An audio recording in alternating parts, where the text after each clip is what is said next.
तिला वेळेवर आरोग्य सेवा मिळू न शकल्यामुळे तिच्या घरापासून जे अस्पताल होतं, जो दवाखाना होता, त्याच्यामध्ये होता एक पहाड आणि त्या पहाडाला क्रॉस करून तिथपर्यंत पोहोचणं त्यांना खूप कठीण जायचं आणि तिला वेळेवर आरोग्य सेवा मिळाली नाही म्हणून ती मरण पावली.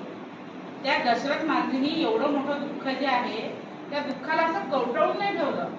त्यांनी काय प्रण केला, माझं जरी नुकसान झालेलं असलं तरी याच्यामुळे आता दुसऱ्या कोणाचं नुकसान होऊ नये. त्यांनी काय केलं असावं, 22 वर्ष एका छोट्याशा व्यक्तीने नुसतं छन्नी हतोडा घेऊन 22 वर्ष तो पहाड अक्षरशः पोखरून काढला आणि तिथून रस्ता तयार केला जो डायरेक्टली हॉस्पिटलमध्ये जात होता. म्हणजे त्या गावाला जे त्यांनी आयुष्याची 22 वर्ष खर्च केली. आपण म्हणतो की छोटासा उंदीर काय पोखरू शकते, पहाड, पण त्यांनी ते करून दाखवलं. याला म्हणतात जिद्द. आणि ही जिद्द आपल्या सगळ्यांमध्ये सुद्धा असायला हवी. आता याच्या पुढे ह्या माउंटन मॅनला कधीच विसरू नका.